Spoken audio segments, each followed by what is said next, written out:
World decoded में खुशामदीद। हर साल ईद उल अधा के मौके पर पूरी दुनिया में मुसलमान लाखों जानवर की कुर्बानी करते हैं। बाज़ारों में रौनक होती है, बच्चे नए जानवरों के साथ खेलते हैं और हर तरफ गोश्त तकसीम किया जा रहा होता है। एक आम इंसान के लिए शायद ये सिर्फ एक त्यौहार हो, लेकिन क्या आपने कभी सोचा है कि ये सिलसिला आखिर शुरू कहाँ से हुआ? कुर्बानी का असल मकसद क्या महज खून बहाना या गोश्त खाना है? आज हम तारीख के पन्नों को पलटेंगे। हम जानेंगे ज़मीन पर होने वाली सबसे पहली कुर्बानी के बारे में और उस अजीम इम्तिहान के बारे में जिसने इस अमल को हमेशा के लिए अमर कर दिया। आए इस मुक़द्दस तारीख को डिकोड करते हैं। कुर्बानी का तस्वुर सिर्फ इस्लाम तक महदूद नहीं है। इंसानी तारीख की तकरीबन हर कदीम तहजीब में कुर्बानी का वजूद मिलता है। कदीम लोग जैसे कि माइंस और एस्टिक्स अपने नाराज़ देवताओं को खुश करने, बारिश बरसाने या अजाब से बचने के लिए जानवरों और यहाँ तक के मासूम इंसानों की कुर्बानियाँ दिया करते थे। लेकिन उनकी कुर्बानी का बुनियादी मकसद सिर्फ और सिर्फ खौफ था। वो अपने देवताओं के अजाब से डरते थे, जबकि आसमानी और इल्हामी तारीख में कुर्बानी का मकसद खौफ नहीं बल्कि खुदा की मोहब्बत, इताअत और तकवा हासिल करना रहा है। ज़मीन पर सबसे पहली कुर्बानी हज़रत आदम अलैहिस्सलाम के दो बेटों हाबील और काबील ने की थी। कुरान इस वाक़ये को बड़ी वजाहत से बयान करता है। काबील एक किसान था और उसने निहायत कंजूसी और लापरवाही से अपनी सबसे रद्दी, सूखी और ख़राब फसल कुर्बानी के लिए पेश की। उसका दिल साफ नहीं था, जबकि हाबील भेड़ बकरियां चराता था और उसने खुदा की मोहब्बत में अपने रिवार का सबसे बेहतरीन और मोटा ताज़ा दुम्बा पेश किया।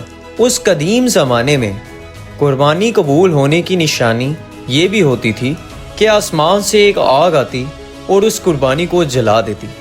अल्लाह ने हाबील के दुम्बे को तो कबूल कर लिया और जला दिया, लेकिन काबील की फसल वैसे ही नामंजूर पड़ी रही। काबील इस बात पर शदीद हसद में मुब्तला हो गया कि उसकी कुर्बानी कबूल क्यों नहीं हुई। उसके दिल में नफरत पैदा हो गई।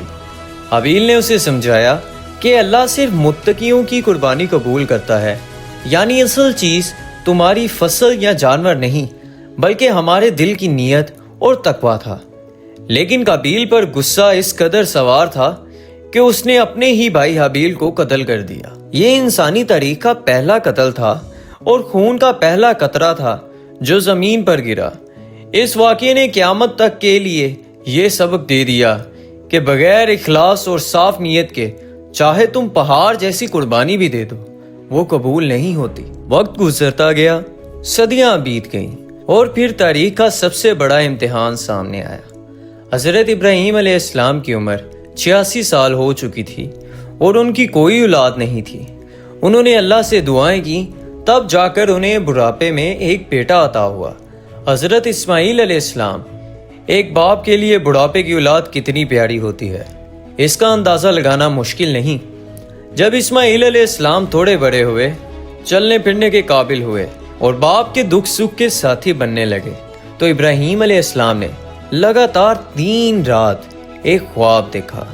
ख्वाब में उन्हें हुक्म दिया जा रहा था कि अपने सबसे प्यारे बेटे की कुर्बानी दो। एक नबी का ख्वाब आम ख्वाब नहीं होता, वो सीधी वही होती है।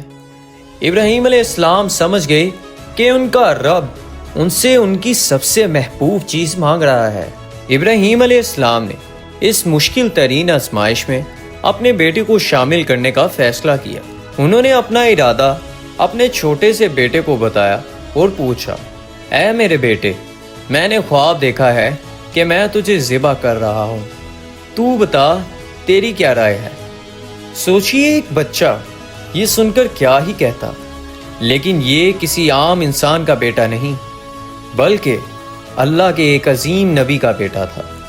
इस्माईल अलैहिस्सलाम के दिल में कोई खौफ, कोई झिझक नहीं थी।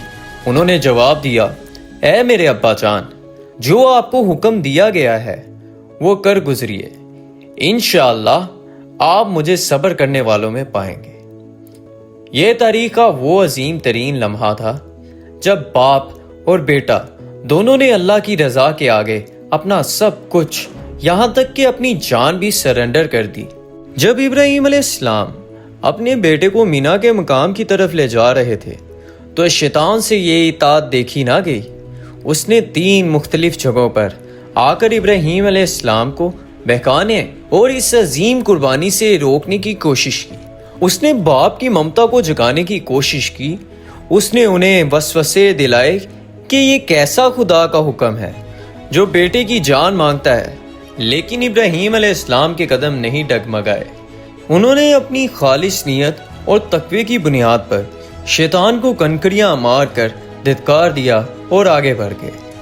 آج بھی حج کے دوران لاکھوں حاجیوں کا انہی 3 مقامات پر کنکریاں مارنا، جسے رامی کہتے ہیں، اسی عظیم سنت کی یاد ہے جو ہمیں سکھاتی ہے کہ خدا کے راستے میں شیطانی وسوسوں کا مقابلہ کیسے کرنا چاہیے۔ جب دونوں باپ بیٹا مینا کے مقام پر پہنچے تو آزمائش اپنے عروج پر تھی۔ ابراہیم علیہ السلام نے اپنے لختے جگر کو زمین پر پیشانی کے بل لٹا دیا۔ انہوں نے اپنی آنکھوں پر پٹی باندھ دی تاکہ بیٹے کا معصوم چہرہ دیکھ کر دل کی محبت اور شفقت اللہ کے حکم میں رکاوٹ نہ بن جائے۔ ابراہیم علیہ السلام نے چھری چلائی، پوری طاقت اور ایمان کے ساتھ چلائی، لیکن اللہ کی قدرت دیکھیے، جب انہوں نے پٹی کھولی تو منظر حیران کن تھا۔ اسماعیل علیہ السلام مسکراتے ہوئے ایک طرف زندہ سلامت کھڑے تھے اور ان کی جگہ جنت سے بھیجا گیا ایک موٹا تازہ دمبا ذبح ہو چکا تھا۔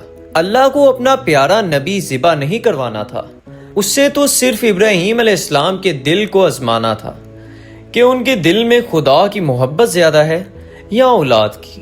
اللہ کی ذات کو ابراہیم کی یہ وفاداری اور ادا اتنی پسند آئی کہ اسے قیامت تک کے لیے آنے والے ہر صاحب استطاعت مسلمان پر واجب اور سنت بنا دیا۔ آج ہم جو عید الاضحیٰ پر قربانی کرتے ہیں وہ دراصل سنت ابراہیمی کی یاد تازہ کرنا ہے، لیکن اسلام نے اس قربانی کو ایک بہترین معاشرتی مقصد بھی دیا۔ اسلام کہتا ہے کہ قربانی کے گوشت کے 3 حصے کیے جائیں، ایک حصہ غریبوں اور ایک حصہ مسکینوں کے لیے اور ایک حصہ اپنے رشتہ داروں اور دوستوں کے لیے اور ایک حصہ اپنے خاندان کے لیے۔ اس مقصد کے پیچھے یہ راز ہے کہ سوسائٹی کا کوئی بھی فرد، چاہے وہ کتنا ہی غریب کیوں نہ ہو، عید کے دن بھوکا نہ سو پائے اور امیر غریب کے درمیان فاصلہ مٹ جائے۔ قرآن بڑی وضاحت اور خوبصورتی کے ساتھ کہتا ہے کہ اللہ کو نہ ہمارے جانوروں کا گوشت پہنچتا ہے اور نہ ہی ان کا خون، اس تک تو صرف ہمارا تقوی اور ہمارے دل کا خلوص پہنچتا ہے۔ قربانی کا اصل مقصد محض ایک جانور ذبح کرنا نہیں ہے، بلکہ اس کے ساتھ ساتھ اپنے اندر کی انا، برائیوں، حسد اور دنیاوی لالچ کو ذبح کرنا ہے، بالکل ویسے ہی جیسے ابراہیم علیہ السلام نے اپنی سب سے پیاری چیز خدا کی رضا کے لیے پیش کر دی تھی۔ آپ کے خیال میں آج کے دور میں قربانی کا سب سے بڑا اور اہم مقصد کیا ہونا چاہیے؟ اپنے خیالات کمنٹ میں ضرور بتائیں۔ اگر آپ کو یہ تاریخ اور ہماری یہ کوشش پسند آئی ہو تو ویڈیو کو لائک کریں، دوستوں کے ساتھ شیئر کریں اور ورڈ ڈیکوڈڈ کو سبسکرائب کرنا نہ بھولیے گا۔ ملتے ہیں اگلی ویڈیو میں، اللہ نگہبان۔